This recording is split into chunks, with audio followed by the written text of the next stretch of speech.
Didn't quite work out. A big thanks to my sponsors, Ibis Cycles, Kitspo Cycling Apparel, Cali Protectives, Trust Performance, PNW Components, WTB, Industry 9, Shimano, and Jensen USA. Any purchases from the below links at Jensen USA will directly help support my channel as well.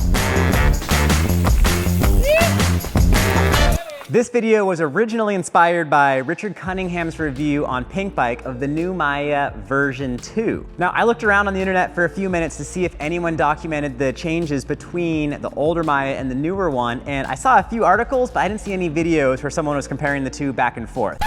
Originally, I'd planned on doing a video discussing the differences between the old Maya and the new Maya. I started to put it together and it wasn't super exciting. It kind of looked like this. Very well aware that I'm supported by Cali differences of the new Maya V2 to the older Maya V1. But instead, I had an idea to do something a little bit different, so we might try that here.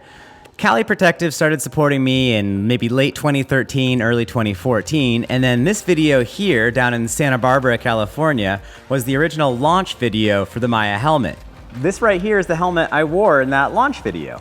Before this helmet came out, some folks asked me why I was going to work with Cali, because at the time, they didn't really have the best cross-country and trail and enduro style helmets.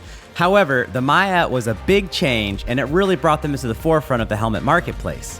Being able to be the quote-unquote star rider for the video shoot was pretty dang flattering, especially because to me, it seemed that this helmet marked a whole new chapter for Cali as a brand. If you follow my content today, chances are you're a mountain biker and you love shredding trails. The Cali Maya helmet definitely fits in on the trails and it looks the part of a high-end mountain bike helmet. One of my favorite things about this helmet is that you can take it to places where other mountain bike helmets might start to look pretty odd and different and unusual, you could say. So pump tracks and dirt jumps, those are places where you want something that's a little bit more deeper in the back of the head for protection and something that might not be Swiss cheese with a million vents in it. Basically, you want a helmet that's not dorky looking and is still very safe. Let's get back on the trail and discuss some of the differences that make the new version of the Maya quite a bit better than the prior.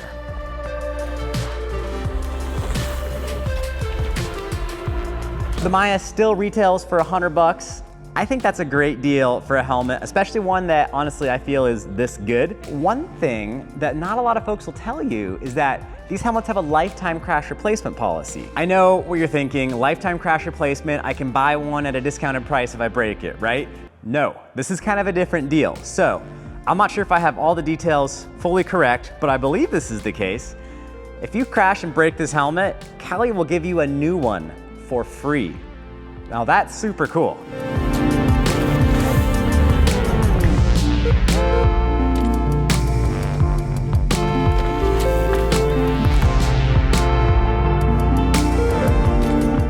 The safety upgrade to the V2 is what Cali calls LDL technology. Regardless of the terminology, that means these green bumpers inside the helmet, and the tech's pretty similar to MIPS in that there's a very soft bit of material in here that's designed to allow for some helmet rotation and for some more give on the really minor impact. One of my favorite improvements from the V1 to the V2 is they got rid of the GoPro light mount from the visor and they've got a piece that fits in the top vent to hold those. Now, I'd never use top helmet mounted GoPro. I don't like that angle very much. I stick a sticky mount on the side. I prefer the earlobe cam. But the light mount up on the front of the visor, it worked, but it put a lot of weight on the front of the helmet, pushing it down, and which didn't work as well as it could. So that new light mount higher up, more centrally located, that's a much better spot for the light. Also super cool, Cali got some higher quality padding on the inside of the helmet. The new strap is a little bit better, has some better rubber molded pieces in here, and this little guy that holds the tail of the strap, it's way more pro than the older rubber band setup. I've gotten my use out of the old V1, definitely. And if you've been watching the local Loam series, you'll see that I'm almost always wearing the newer Maya. It's safer than the old one, it's more comfortable than the old one, the price is the same. This is a really good helmet. In the summertime, I do wear the Interceptor more. It's got more vents in it and it's a little bit lighter, so on those super hot days, I do prefer that smaller, more well-ventilated setup. But honestly, for 9 months out of the year, especially here in the Northwest, I probably prefer the Maya. It's not too hot and it's just a good mix of ventilation and deep back of the head protection. If you're looking for a new helmet, the Maya V2 is a great way to go. The price is right, it's comfortable, it's really safe. The fine folks over at Jensen USA are very familiar with Cali product. They have many in stock. I have a link in the YouTube description below, straight over to Jensen USA, and they can help you pick the right helmet for your needs, your location, your riding style, all that jazz.